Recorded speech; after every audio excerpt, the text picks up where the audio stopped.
Welcome back to This Day in Scottish History.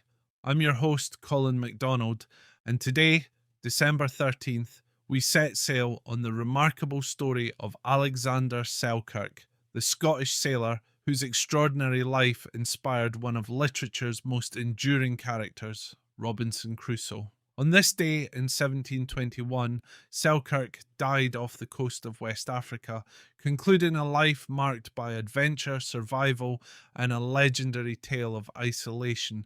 Born in 1676 in the small fishing village of Lower Largo, Fife, Selkirk was the son of a shoemaker. From an early age, he displayed a rebellious spirit and a knack for trouble. After several run ins with church authorities, he found his way to the sea, joining buccaneering voyages during the War of the Spanish Succession.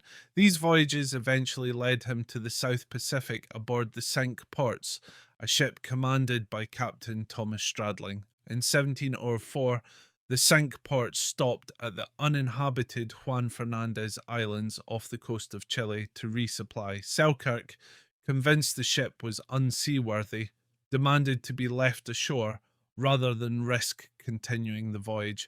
His instincts proved correct. The ship later sank, but his decision left him stranded alone on the island of Mas a Tierra. Equipped with only a few provisions, including a musket, a hatchet, a knife, and a Bible, Selkirk faced the daunting challenge of survival. At first, his isolation filled him with despair. He scoured the shoreline for rescue and subsisted on lobsters, all the while battling loneliness. Over time, he adapted. He moved inland to escape the noisy sea lions and found an abundance of resources. Feral goats provided him with meat and milk, while wild turnips, cabbage tree leaves, and pink peppercorns supplemented his diet. He tanned goat hides for clothing and built shelters from local vegetation. To combat the nightly onslaught of rats, he domesticated wildcats, creating an unusual companionship that brought him some solace.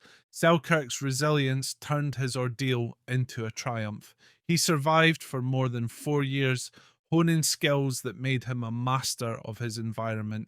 His solitude was interrupted only by brief and dangerous encounters with Spanish ships. Once, he narrowly escaped capture by hiding in a tree while sailors urinated at its base. Despite these close calls, Selkirk endured, relying on his resourcefulness and faith to sustain him. His rescue came on February 2nd, 1709, when the privateering ship Duke, captained by Woodes Rogers, anchored at the island.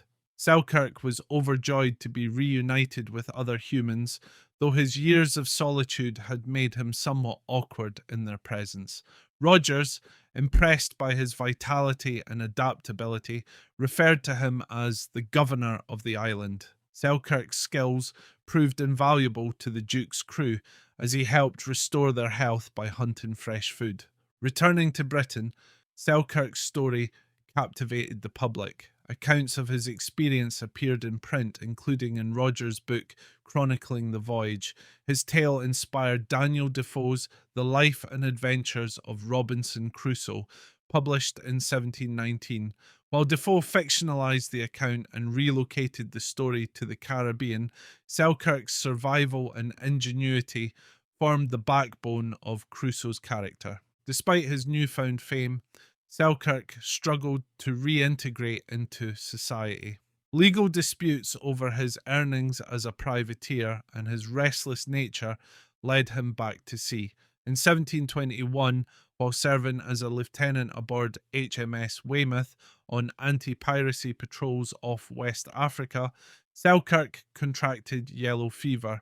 He died on December 13th, 1721, at the age of 45 and was buried at sea. Selkirk's legacy endures. His birthplace in Lower Largo features a statue and plaque commemorating his life, while the island where he lived has been renamed Robinson Crusoe Island in honour of his story and its literary legacy. Archaeological findings on the island, including fragments of navigational tools, further cement his place in history as a real-life castaway. The tale of Alexander Selkirk continues to inspire. His resilience, ingenuity, and perseverance in the face of isolation remind us of the strength of the human spirit. From the rugged shores of the Juan Fernández Islands to the pages of world literature, his story remains a beacon of survival against all odds. Thank you for joining me today on This Day in Scottish History. I'm Colin MacDonald, and I hope you'll tune in tomorrow for another journey into Scotland's remarkable past. Haste ye back.